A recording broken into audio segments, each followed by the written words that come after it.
Kita masuk pada bagian yang berikut, yaitu kedatangan dan penjajahan bangsa Eropa di Indonesia. Bapak, setelah berhasilnya Spanyol dan Portugis menemukan jalur pelayaran menuju daerah penghasil rempah-rempah, mulai mengubah peta politik di benua Eropa, bahwa bangsa-bangsa Eropa lainnya juga berambisi sama seperti bangsa Portugis dan bangsa Spanyol untuk menemukan dunia penghasil rempah-rempah. Salah satunya adalah Belanda, bahwa pada tahun 1596 ekspedisi pertama Belanda yang dipimpin oleh Cornelis de Houtman mendarat di pelabuhan Banten. Ternyata ekspedisi ini ditolak oleh masyarakat Banten. Alasan penolakannya karena kehadiran bangsa Belanda, dalam hal ini ekspedisi yang dipimpin oleh Cornelis de Houtman ini, disinyalir akan merusak tatanan kehidupan bangsa Indonesia, khususnya masyarakat Banten, karena dianggap sebagai penjajah yang akan menyengsarakan masyarakat Banten itu sendiri. Lalu setelah penolakan terhadap ekspedisi yang dipimpin oleh Cornelis de Houtman tersebut, berselang beberapa waktu berikutnya muncul lagi atau datang lagi ekspedisi Belanda yang kedua yang dipimpin oleh Van Eyck, di mana ekspedisi ini disambut baik oleh masyarakat Banten. Hal yang bisa mengubah cara pandang masyarakat Banten terhadap ekspedisi yang kedua ini, kemungkinan besar Van Eyck mengevaluasi, mempelajari pengalaman pelayaran atau ekspedisi dari Cornelis de Houtman yang mungkin dianggap menjajah masyarakat Banten sehingga bisa ditolak, tetapi Van Eyck mulai mengubah cara baru, yaitu lebih humanis, sehingga sementara waktu itu pelayaran atau ekspedisi ini diterima.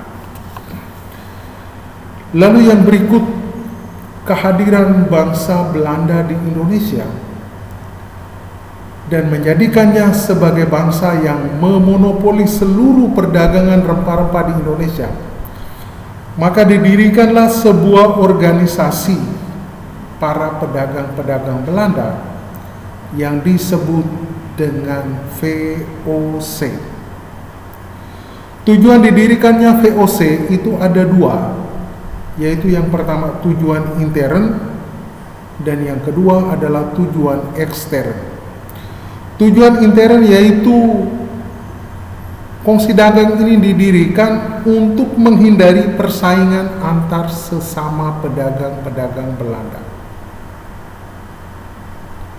Sedangkan tujuan ekstern adalah untuk membangun kekuatan antar pedagang-pedagang Belanda untuk bersaing dengan pedagang-pedagang asing lainnya.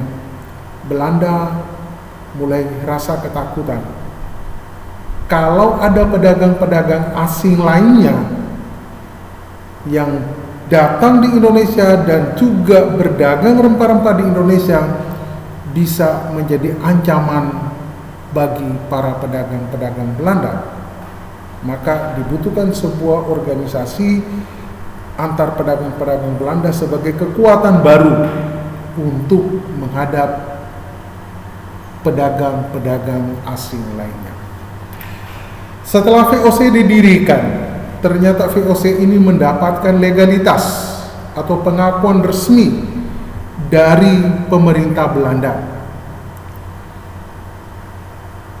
Legalitas atau pengakuan resmi dari pemerintah Belanda kepada VOC ini disebut dengan hak istimewa atau hak oktroy.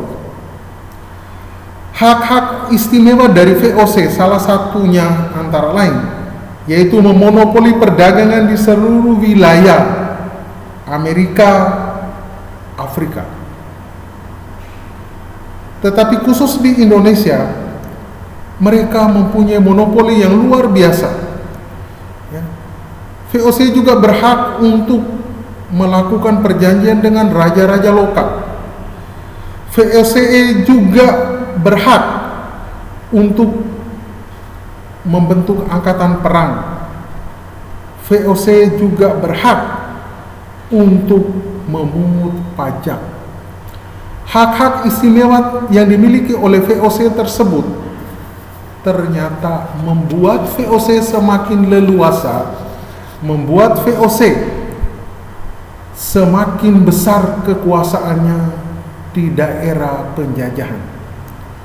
Oleh karena itu, VOC dalam memonopoli perdagangan melakukan tindakan sewenang-wenang, melakukan tindakan-tindakan yang tidak terpuji di dalam masyarakat, sehingga banyak menimbulkan pemberontakan dari masyarakat itu sendiri.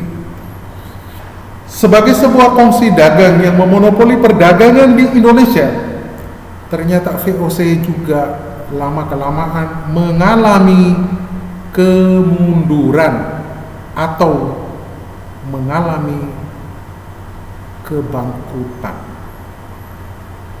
Faktor-faktor apa saja yang menyebabkan VOC mengalami kemunduran? Antara lain karena para pegawai VOC banyak melakukan korupsi. Yang kedua, banyak pegawai-pegawai VOC yang tidak memiliki kompetensi yang cukup untuk membesarkan organisasi serikat dagang tersebut. Dan yang ketiga, VOC kalah bersaing dengan kongsi dagang dari negara lain. Inilah kekuatan Belanda yang tadinya memonopoli perdagangan hampir di seluruh wilayah Nusantara.